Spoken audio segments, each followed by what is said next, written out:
Hey, what's up, everybody? It's Killer B, the goddamn witch finder general. You got a witch, I'll burn their asses up. What's up, everybody? Let's get this thing started. First of all, I'd like to thank my supporters. And if you also would like to join the supporters list, you can send your donation to Cash App, $ Code Buster. You see it there at the bottom of the screen. With that, you'll also get a shout out every video that I do. So you can leave a note with whatever name, business, or YouTube channel, or social media, whatever you want me to shout out, and I'll shout it out every time I do a video. I'd like to thank my supporters: Sister P, Brainstorm Homeschool Academy, Maggie Springfield, Josh, Siberius the Sleeping Serpent, Bill Hill, Yasu, um, Myron Edwards, and San Miguel TV. Okay. With that, we got a good video for y'all today. Good screen, good screen. I'm gonna put the link in the chat.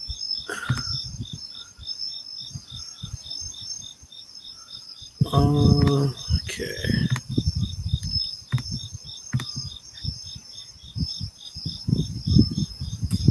Link.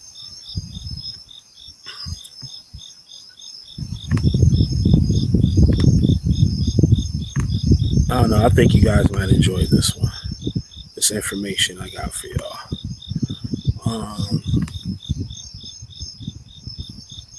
Let me share it real quick before I get started.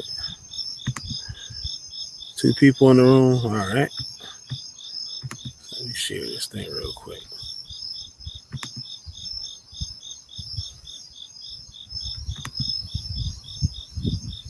Hey. Facebook.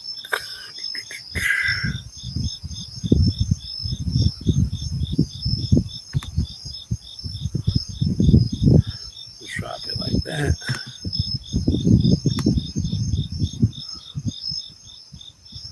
Okay. So I got a couple of articles, research stuff for y'all, or I did. Let's see if I still got it.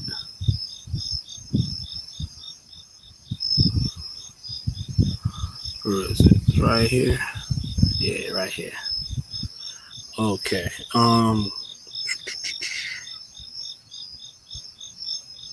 One is coming from the U.S. National Library of Medicine, National Institute of Health.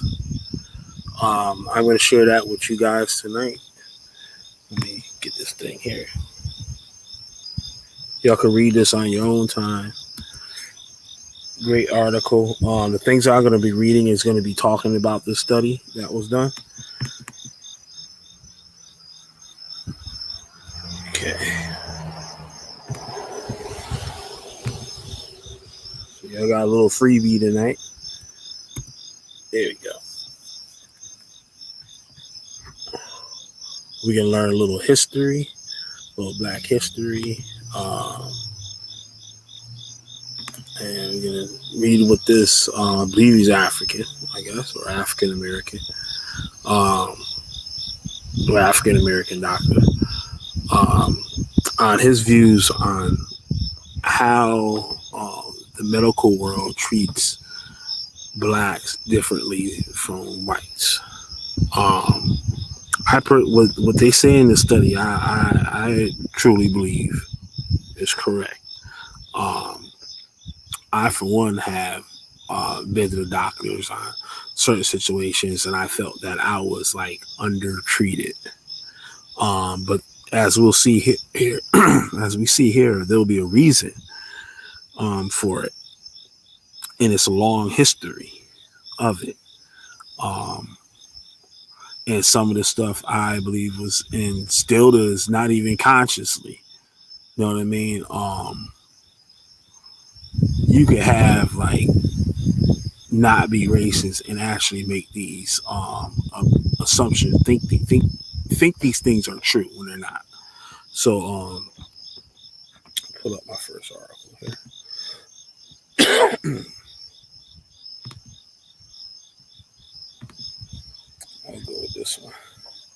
this one. The first one is going to be written by, I gotta pronounce that, Alua Familio,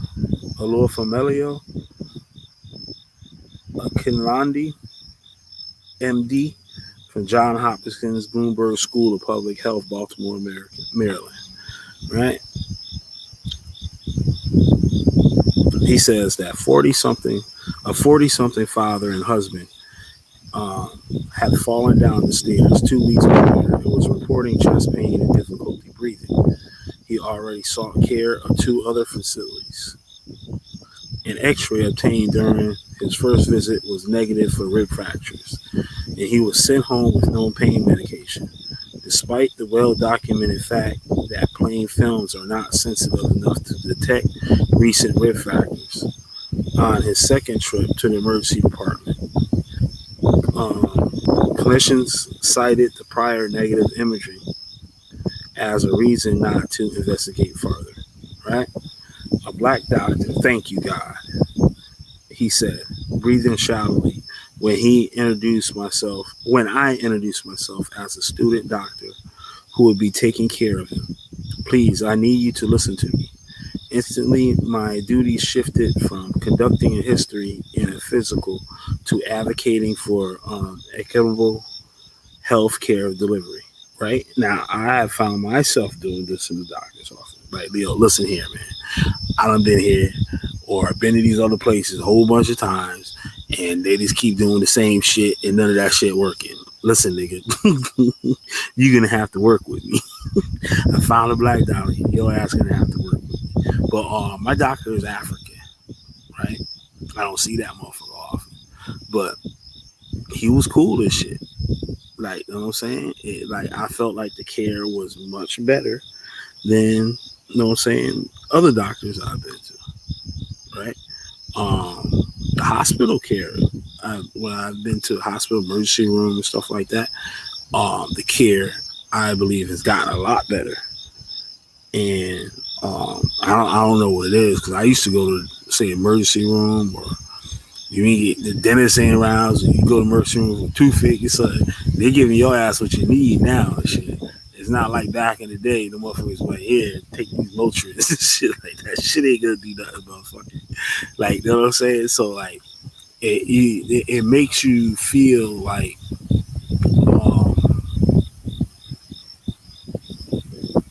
basically, like they don't want to treat you, or they won't give you the prescriptions that they should give you, that they would give all their other patients, for fear of black people doing negative things with it, or like misusing it, or doing other things, like some kind of scheme. But it seems like doctors don't pay any attention to pain when black patients make complaints about pain. I don't believe like it's handled like other patients, like they handle other patients. But that's only from my angle of looking at it. Like, you know what I'm saying? I'm not a doctor. I'm not white, right? So, like, I don't know what the white experience is going to the doctor. I don't know what it is like to be a doctor, because I'm not, right? I only could give the black perspective of going to see the doctor. Like, their expectations and stuff are low right off the rip. A lot of people don't go to the doctor because you go there, like, why would you go there? Especially, like, you ain't got no insurance, you got to pay for the hospital bill and stuff. Why would you go if all they're going to do is, like, look at your mouth or whatever and give you some shit that you could have brought from the corner store? You know what I'm saying? Like, so that's another deterrent right there for people going. And now, like, when you really need it, they feel like they playing with you. Because everybody they know some Caucasian people that went to the doctor or the hospital or something, and they coming back with all types of shit that work. They giving niggas aspirin and shit, ibuprofen and shit. That's what they giving niggas for everything. That shit is crazy. Like my knee, like I feel like it's about to fall off. And they be like, yeah, take these ibuprofen. You be like, you motherfucker, like what the fuck? And I gotta go to the drugstore and shit to get all this fucking shit, this stupid ass shit that I could have got from the fucking corner store. The only thing you do, you giving me a coupon and shit for ibuprofen. That's what I came to the hospital for. A coupon of ibuprofen. That shit crazy. But let me finish reading this thing here.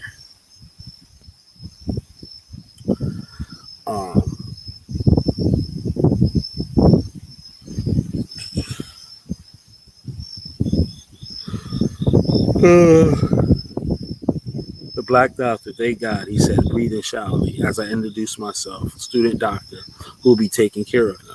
Please, I need you to listen to me. Instantly, my duty shifted from conducting a history and physical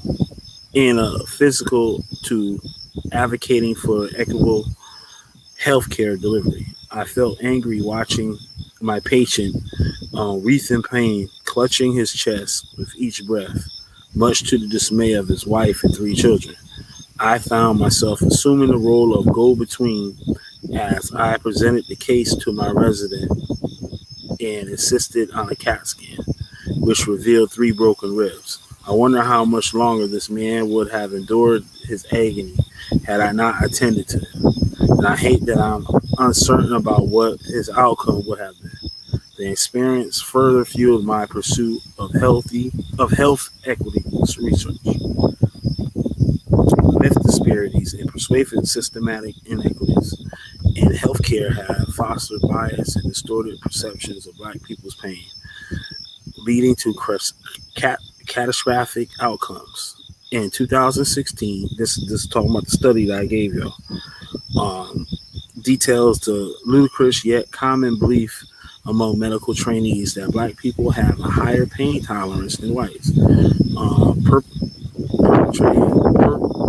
To the 19th century slave owner Day Thomas Hamilton's fallacy that our skin is thicker, made up of fewer nerve endings, and hence less sensitive.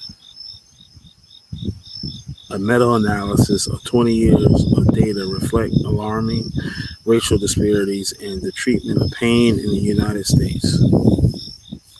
We need to recognize and question the low threshold for dismissing Black patients as drug seekers. Oh, see? That too. It's like you going there looking for that shit. Like, no, motherfucker, I need and niggas be afraid to ask for it and shit. You ask, so you damn sure they get it. We need to recognize and question the low threshold for dismissing Black patients as drug seekers when they present with symptoms that would warrant further investigation to white patients. And we should examine how readily we defranchise populations we took an oath to care for. Because pain can present in many ways, its management remains at the clinician's discretion, which introduces an opportunity for biased decisions, especially in the absence of apparent disease manifestations. The media have perpetrated stereotypes associating Black people with substance abuse, and clinicians need to recognize their reluctant preconceptions. The onus of necessary advocacy for suffering Black patients has been placed almost solely on this country's disproportionately few Black clinicians. An unsustainable situation, particularly since these clinicians are already shouldering the effects of systematic racism on their own lives. I hesitated to speak up for my patient because I didn't know how hard I would have pushed, what impression that would leave an emergency medicine team, and how it would affect my clerkship grade. But I recognize that Black patients deserve to be heard by every healthcare professional, which means that non-Black clinicians must recognize their complicity with the current system. Identifying your bias as a clinician is an uncomfortable but essential part of change. Take the implicit association test and sit with the discomfort you feel after this introspective exercise. Remember that it pales in comparison to what Black people feel when our humanity is ignored. Remember that you can harbor these biases even if you believe that all races are equal. I hope that all cleanliness consciousness is awakened so that we can catch ourselves in error and learn from them. You hear that? That's heavy as hell, and that's how we should do with a lot of stuff. It says, remember that you can harbor these biases even if you believe that all races are equal. So even though you feel like you don't have no biases, you do. Like this unintentional like biases, like stuff that you just picked up and don't think anything is wrong with it, right? And this is the type of stuff that when that whole Black Lives Matter like BS and stuff was going on, this is the stuff that people should be asking for. Not no goddamn police pullover bullshit, nigga. This. You get what I'm saying? It's like the things that we need, you know what I'm saying, that we not thinking about. It's the comfort stuff that we go after. It's the comfort. Like, you know what I'm saying? Oh, I could ride on the street and the cop, they can't pull me over. Like stupid shit like that. Like they got those what is it? Like the zones or whatever, where anything goes, like there's no police officers there or shit like that. Like we fight for shit like that. Like that shit crazy. And when you have things like this that should be addressed, that goes on deaf ears, nobody talks about this. Nobody talks about this. I give you this article too.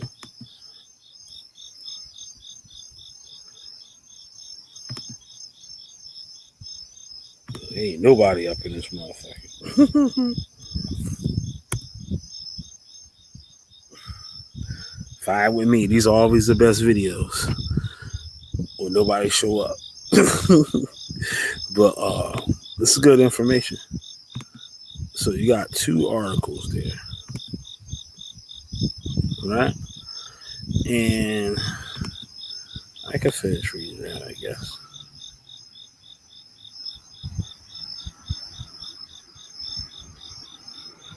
We also need broader interventions. Educators influencing the next generation of physicians must be intentional about eliminating racism in healthcare. They need to teach the pathology of racism, include racial bias in research studies, and investigate the origins of race correction in educational texts. Leaders in academic medicine should take deliberate action to diversify medical school admissions and academic leadership positions, and to redesign medical education, take systematic racism into consideration.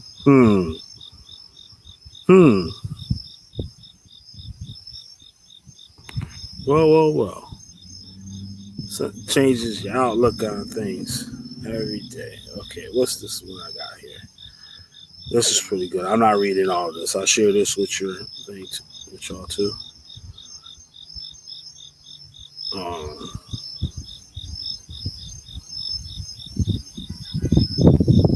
Okay, what the hell is going on here? It's like, yeah, now it does it. Okay, copy. I dropped this one in here for y'all too. Even though none of you niggas is here. Excuse my language. See, I try to make this a clean video, but y'all always mess it up, son. Alright. You know what? I'm not even gonna read this. This is my original article I was gonna read. Basically, it's talking about basically what I just read. And John Brown, there's a guy that wrote an autobiography about his experiences after he arrived in England.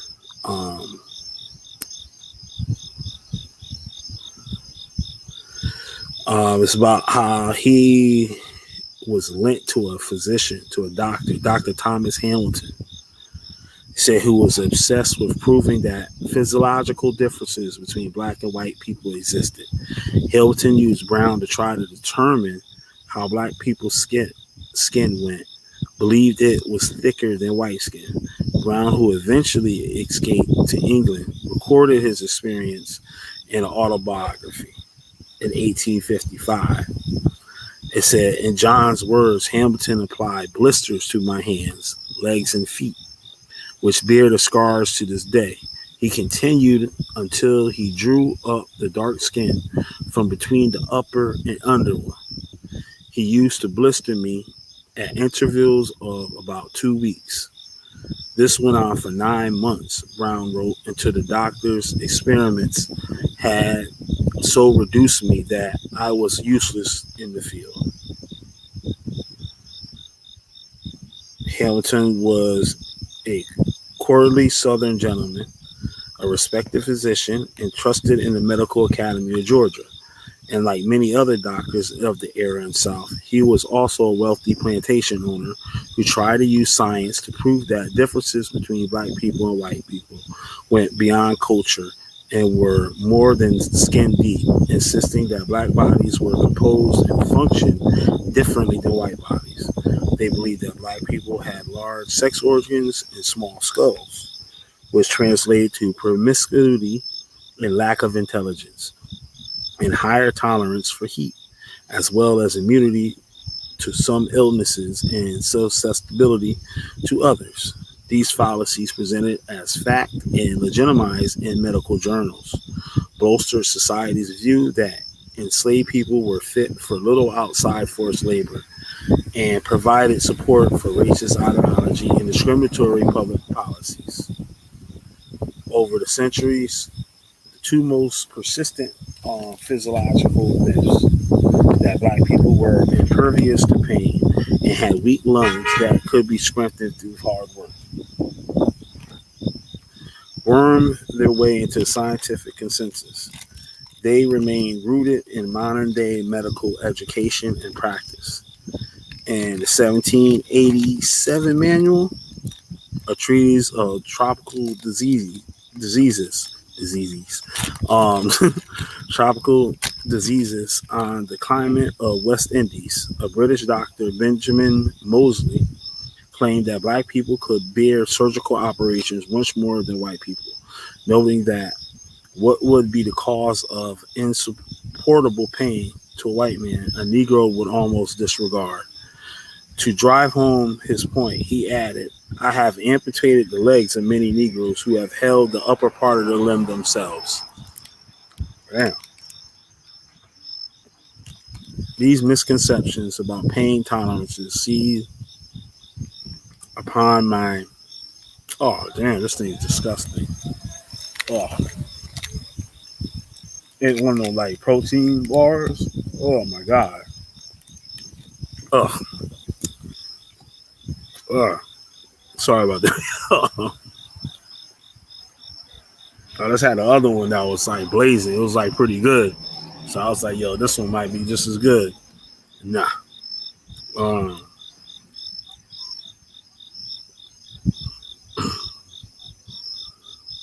Okay, these misconceptions about pain tolerance seized upon slavery advocates. Also allowed the physician J. Marion Sims, long celebrated as the father of modern gynecology, to use black women as subjects in experiments that would be unconscionable today, practicing painful operations at the time before anesthesia was in use on enslaved women in Montgomery, Alabama, between 1845 and 1849. In his biography, The Story of My Life, Sims described the agony of women suffered as he cut their genitals again and again in an attempt to perfect a surgical technique to repair vesical vaginal fistula, which can be an extreme complication of childbirth. Thomas Jefferson, in Notes of the State of Virginia, published around the same time as Moseley's treatise,